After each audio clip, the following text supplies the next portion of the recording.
Welcome to a special edition of the Darden Admissions Podcast. I'm your host, Brett Twitty, and you are listening to a new episode. On this episode of the podcast, I'm excited to share my recent conversation with Allison Elias. Allison is an assistant professor of business administration and member of the communication faculty here at the Darden School of Business, and she and I recently connected to talk more about her background, what she enjoys about teaching at Darden, her recent book, The Rise of Corporate Feminism, as well as two of her electives, negotiation and women, gender, and work. I think you're really going to enjoy this conversation. So without further ado, here is my interview with Allison Elias. Allison, welcome to the podcast. Thanks so much for having me, Brett. Well, it's great having you here. How are you doing? Thanks. I'm doing great. We just finished up Q1, first quarter here in the residential program. So doing some grading and getting ready for Q2 to start. What class were you teaching in quarter one? Quarter one, I had one section of negotiations and one section of an elective called Women, Gender, and Work. And then in quarter two, I'll have two sections of the core leadership communication class for the first years. So it'll be great to get to know some of them. Yeah, staying busy. Yeah, staying busy. Staying busy. All right, well, let's talk a little bit more about you. We're going to talk about the electives you mentioned, negotiation and women, gender, and work a little bit later in the conversation. But before we get there, just want to set the scene and give our listeners a chance to get to know you a bit better. So tell us a little bit more about you. Who are you and what's your background? Sure.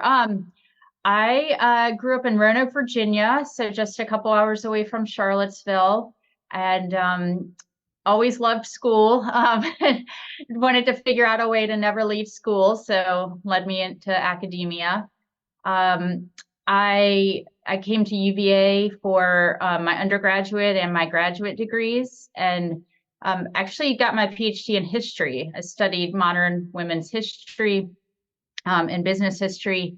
And while I was finishing my dissertation, I worked as a research assistant at Darden for the Institute for Business and Society, and did some case writing and, supported different projects and courses. And I went off to teach elsewhere, but got really excited by the opportunity to return to Darden, and just got back here a couple years ago as full-time faculty. So interesting to think about. You don't hear a lot of PhDs in history who end up working at a business school. Yeah, especially in a communications area, some of them end up more in like a strategy area when thinking about, global strategies or markets or how economies develop. I like to think of myself as really good at storytelling in a way of, thinking about the past and stories about the past, narratives we hold, about the United States or other countries, and who is part of the economy and who is not. And so I like to think that my work contributes to bringing new stories to the front and making them more visible, and encouraging MBA students to think about their stories and how they want to shape them, moving on past Darden. Yeah, what is it like to teach a leadership communication class to MBA students? How do you approach that? It's amazing. I am getting really excited to meet the first years, and I think that we team teach our required core courses, and our course head Brian Moriarty is amazing, and we do a really impactful assignment at the beginning of the class, which is each student has to come to the front of the room and tell a story about themselves for 5 minutes, about their values in action, what that led them to Darden, who they are. They can choose what they want it to be, but it's obviously both a vulnerable, exercise, but one that creates trust among the students, especially because they're in a smaller class size. So they've been split from their normal class of 70 into 35. And it's so amazing to hear all about, where students come from, what motivates them, what their dreams are, what experiences have shaped them. And I think that the students really remember that moving on as a way that they got to know their peers on a different level. And it just really creates an environment of trust and respect for each other as we move throughout the course, and some of the other assignments regarding more, presentations in business environments and things like that. Yeah, it's interesting to think about that is like where you start the class because obviously the students have been in the program you mentioned is a Q2 class, so they've been going through coursework and they've had some opportunity to speak in class, but not quite the same thing as standing up at the front of the class, giving a 5-minute talk about an experience you had, your values, these kinds of things. Yeah, I mean, there's really, I would say, nothing more challenging, and so obviously some students feel a lot more fear and, sort of hesitation about it than others. But I have to say, I feel like most students I know feel like that it's such a big reward when they do it, because especially if they are, more introverted or haven't been prone to speaking in class, it honestly kind of pushes them into the deep end. And then, just giving comments in class seems like, really easy compared to having to go in the front and talk about yourself. And I would have to say that one thing I love about Darden is just how respectful students are to each other. So I've never once had to, tell students to pay attention or put down their phones. I mean, it's obviously an assignment where, an active listening and engagement is really important, for the storyteller. And that just seems to be intuitive, to our students, which, I think it says a lot about our culture and who chooses to join it. Well, Allison, I mentioned we were talking about your electives, but I want to talk about a book you recently published called The Rise of Corporate Feminism. Where did the inspiration for this book come from? Yeah, this book, really kind of emerged during my, graduate school years and writing my dissertation and doing research for that. And simultaneously, while I was researching, women's sort of place in the office in the United States and what kind of work women had done historically in businesses, the book Lean In, by Sheryl Sandberg, made such a big impact, just in broader society. And I would have to say that the sort of idea of the book is thinking about tracing the roots of corporate feminism, or what I would call kind of a lean in kind of feminism, or, thinking about, leadership development of women. And so the book really traces where women sort of came from, what obstacles they faced, and, what feminism was able to offer, and also where we still, have a ways to go and are still working to create a most equitable and inclusive environment for everyone. What was the most surprising thing you discovered as you were working on this book? It was so fun. This book was based on archival evidence. So, going into boxes of papers and looking at things, as well as a lot of interviews with women who, came of age during this period. And I would have to say, probably the most surprising and fun stuff that I really enjoyed researching was I was up at Smith College in their archives, and I came across a box of letters, unpublished letters to the editor of Working Woman magazine, which was sort of the first magazine geared towards professional women and giving them advice. And you could think about it in a way as a precursor to Lean In, or the sort of abundance of books we now have, and articles about, how women should act and behave in the workplace. And these unpublished letters were just so jarring to me, because they were all from women who felt like the magazine did not speak to them. And they were these letters, saying like, well, I work as a receptionist at a business, and I consider myself, a professional woman, but I feel like the articles, in your magazine, are geared more towards women who are, aspiring to be executives. And that's not something that, I'm able to do right now with, the demands I have for my family, or things like this. And I felt like it was this moment where women's voices that might have been lost, and people might not have ever read, or these obviously were not published.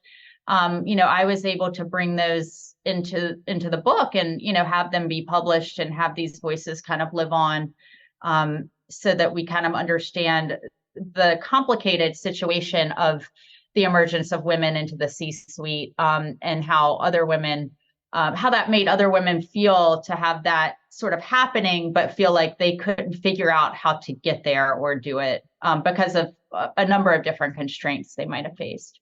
So what would, for you, I mean, there's undoubtedly many takeaways from your book, but what stands out to you as you think about the book and like maybe one of the key takeaways? I think one of the key takeaways is for, women who have the privilege to aspire to executive positions or, reach the C-suite, to remember the sort of constraints that a lot of other women face, that they're, either not able to finish college degrees, they have responsibilities with family or children that might take precedence over, being able to pursue professional ambitions. And so I'm really delighted that actually when I teach my elective to the second year students, I don't even have to say that, or talk about that. They sort of naturally bring inequality, and economic inequality and social inequality into the conversation in ways. For example, we had a group of students give a final presentation on fertility benefits, the sort of rise of companies offering fertility benefits to professional women to try to attract, women and kind of help pay for these or defray the cost. And this group focused, without my nudging at all, on what this meant for a lot of who was left out, basically, of this privilege, and the fact that to get these benefits, you had to be working for certain highly esteemed companies and be in these sort of professional roles, and also have a formal employment contract. So if you were a contract worker or contingent worker, that's not going to be you don't have that kind of medical coverage. And so so those were all things that our students are such critical big world thinkers and think about social problems so much that being at Darden is such a great fit for seeing that come to life, because Darden students really have ambitions to be really good people. At UVA we say great and good. So Darden students really want to be good, not just great individually at something. So I'm curious, folks spend some time on your faculty profile. They'll notice that your areas of expertise include gender and social movements. And I wonder what attracted you to these areas. Really growing up in Roanoke, I grew up in a sort of traditional suburban, community, and was privileged enough that my mother, stayed at home and raised 4 kids. My father worked as a physician, and I had, it was a great upbringing. I had a lot of amazing opportunities, but it was also one where it was a little bit out of the ordinary, for the friend, my friends' moms to have jobs, and or at least to have kind of a professional career, so to speak. And I just became really interested in looking, even as a child. When I was 13, I remember my parents sort of said, okay, now you can start babysitting for the neighbors, and you're gonna start earning your own money. And I remember I was really the worst babysitter. I was not a good babysitter. I also just sort of encountered some situations where I, just was unprepared to handle it. And the other thing happening was my older brother was mowing yards in the neighborhood instead. And I said to my parents, why can't I would rather mow yards? I don't want to babysit. And my brother's actually making twice the money I am, being a babysitter. And, my parents are fairly conservative, and that, really wasn't something that they wanted to advance. But it was something, kind of just small experiences like that during my upbringing, I think made me start to question, why we have certain assumptions about what type of work, men and women should do, and how it's valued, in a capitalist society. And how'd you get interested in social movements? Was there an actualizing experience that you had? Not so much. I think it was just being interested in these great moments of change. And maybe they're not even worth calling moments because it takes a long time, for big social changes to happen and social norms. But as I started to study women's participation in the economy and the type of work women have been doing for decades and centuries, I just became interested in those moments where there were shifts. And I think that that's what led me to study feminism at first. And more recently, I am interested in more recent, you could say, social movements like Black Lives Matter and Me Too, and it's movements that maybe take place just as much on social media, as sort of in as much as collective bodies coming together, but people sort of organizing on social media. I want to talk about your electives now, and I'd like to start by talking about negotiations. I know this is a class you taught also in the Executive MBA program, which is always interesting to me as somebody who leads recruitment for our professional degree programs. But what do you enjoy about teaching negotiations? I love teaching negotiations because we learn by doing. And I think what I love about it is that in some ways it's a really challenging class to teach because you have people coming from all sorts of different backgrounds or, comfort levels with negotiating. There's people who, especially in the Executive MBA program, have been negotiating contracts, maybe large government contracts for many years. And then you get people who don't really feel like they have taken place, or been a part of negotiations much at all. And I think that part of the joy of the class is that even the people who think that they know how to do it, just the sort of practice and the types of exercises we do and the way the class builds on itself, and sort of the learnings from previous negotiations sort of play into the next week. I think, students really come away with something, whether that's a huge jump or kind of just being able to examine their tendencies. It's also a very self-reflective class. So I tell students that you're going to get out of it what you put into it. And a lot of it is, examining your own tendencies and, how you tend to, go through the negotiation process. So we do a lot of work on, we have an assignment that's a personal goal statement. We, give feedback to each other, formally after the negotiation. We analyze, a negotiation experience in the class as our final paper. And so students are really able to customize the course and the content to really speak to the questions they have about themselves as negotiators. Yeah, I always enjoy seeing students engaged in that class because you see little groups of them all going through a negotiation. I've even been able to participate in one of these negotiations. I think they were probably short a volunteer to be right back to law school. It was great. Yes. Yeah. That's right. I remember that. And obviously, it's more fun to learn by doing. And so what better way to learn negotiation than to just do exercises and then get back together and talk about them. And so most students really enjoy the class and enjoy the experiential learning. Well, let's also talk about your elective that you mentioned here a couple times, women, gender, and work. I'm always curious, where does the inspiration for a class come from? So how did you decide that this was a class that you wanted to offer?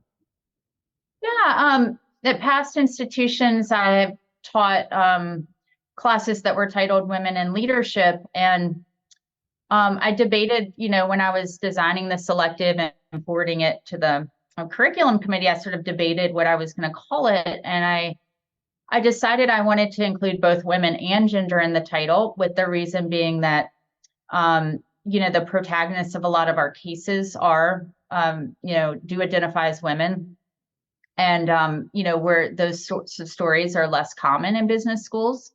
So I did want to make sure it was about women and not just gender. But with that said, obviously you can't talk about women without talking about, gender, as a category of analysis. And so I sort of wanted both in the title to say, we are going to elevate the stories of women, and promote women in what they do in the workplace. But this course is obviously also about gender. And we do have a case about someone who, we have a masculinity case about someone who identifies as male. And I decided I wanted to make it about work instead of leadership. And part of that was just a desire to, broaden the discussion of leadership to include people who don't necessarily think they're leaders.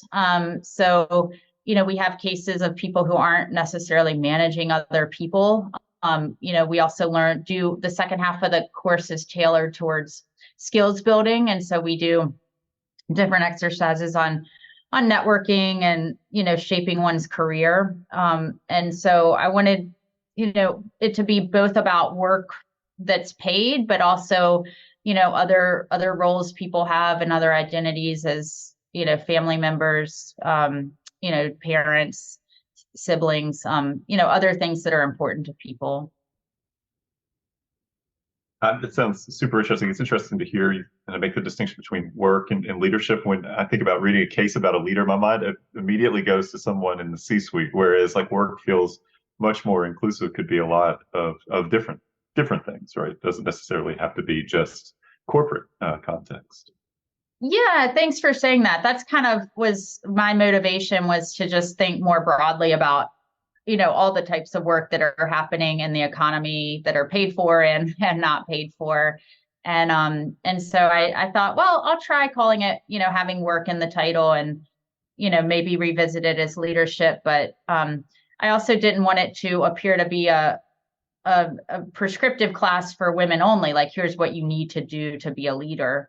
And we do have men in the class. And so I wanted it to just be more broadly about work and how people are sorted into work and the opportunities they have at work. I know this class was very, very popular with students. It was rated in the top 10% of Darden electives, and that's a tremendous congratulations on that. What do you enjoy about teaching this course? I love this course. I mean, I spend so much time on it because it's just, my personal and professional passions coming together. Maybe one of my favorite things about the course is that the final project of the course is for students to interview an alum.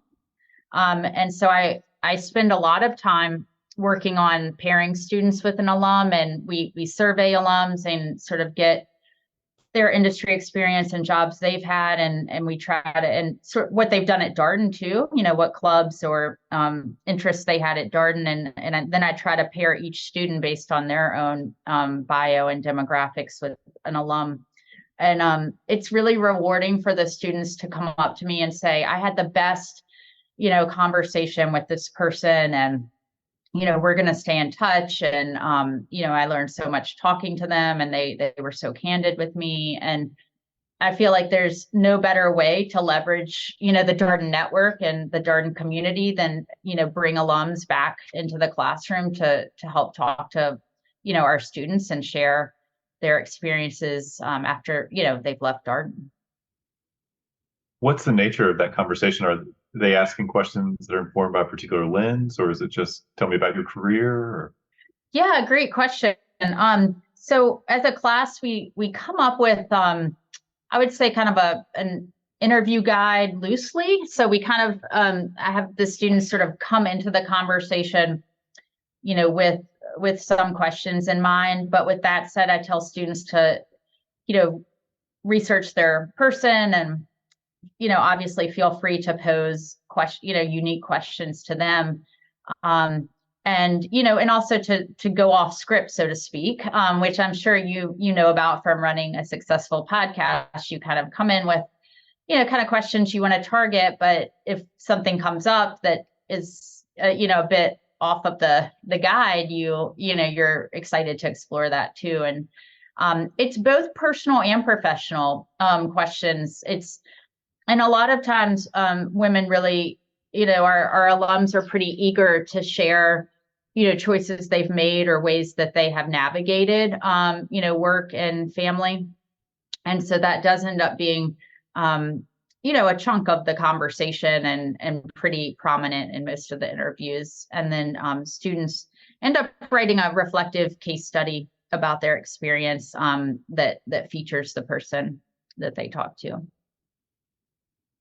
One of the things we try to do here on the podcast is kind of bring people a little bit into the classroom, talk about maybe a case that you really enjoy from this class. Is there one that comes to mind that you think people might be interested in hearing about here? Yeah, I wrote this case. It's actually still in draft form being edited, but I came across just some really interesting articles about Sonia Sotomayor, the Supreme Court justice, and she is very open about her background and sort of how her coming of age experiences have shaped her and her professional journey. And while I was not able to interview her, I decided I wanted to write a publicly sourced case about her and about sort of what motivated her. And then the case examines to what extent she should bring herself and her values into the congressional hearings. She faces some tough choices because of the scrutiny about her, quote, wise Latina comment. And, she knows the case kind of ends that she knows she's going to be asked by a lot of Congress people about the comment. And, it was perceived in some ways as inappropriate. And sort of how should she defend it? Should she try to explain it? Should she distance herself from it? So a lot of it was about the case really brings up an interesting conversation in class about, when people feel like they can share their identity, and then when people feel like they might need to scale back. And we sort of talk about it over the course of a career. And then we sort of look at how she, talks about the comments after she is confirmed as Supreme Court justice. And we talk about how, maybe throughout the course of the career, you have different approaches to deploying your identity or how you manage your identity at work. And, we talk about, what people think about that and, what is their plan. And so I feel like I really like that case because I just like the story, and it's interesting to students to get to, think about what she said and watch videos of her. But it also allows them to ask big questions about their own life and, think about what they're wanting to do in the future. Well, how do you see this course fitting into a student's MBA experience? Obviously, it comes in the second year, students are taking electives. But beyond that, how do you see this fitting within the broader sort of MBA program for students? Yeah, I would call it, I think it's a course that pushes students to think about their own stories, both stories of like what led them to Darden and what has shaped them and their values and their professional interests, and as well as the course tries to give them tools to further craft their careers after Darden, and to think about where they want to be. One of the quotes we talk about is, you need to sort of figure out your own story, lest someone else kind of shape it for you. And so there are sort of broader norms or, kind of tendencies of, maybe going in one direction or another. And you have to be very aware and cognizant of what you want to be able to try to take, have agency and take control of shaping your story, your broader life story. So last thing, what's your favorite thing about Darden? What do you enjoy about the school community? Oh, I love the students. I love that the students are at Darden to learn and engage and learn from each other. And they're open to, personal growth and learning about themselves. And it's just really just the best place to get to teach, with students who are really committed to the academics, want to do more reading, like I have, these long lists of recommended readings for my women and gender class. And, students love that, students tell me, oh, I read this. And just the intellectual exchange that happens in the Darden classroom and outside of the Darden classroom seems beyond compare to me. And I love getting to be a part of that community and be part of that, intellectual discourse. Well, Allison, thank you so much for coming on the show to talk about your elective and share your story with our listeners. Thanks so much for having me, Brett. And that was my interview with Allison Elias, an assistant professor of business administration and member of the communication faculty area here at the Darden School of Business. As always, if you have any comments, suggestions, requests, anything you'd like for us to cover here on the podcast, we're all ears. We can be reached at Darden, that's DARDEN, @virginia.edu. Until next time, stay safe, be well, and thanks for listening.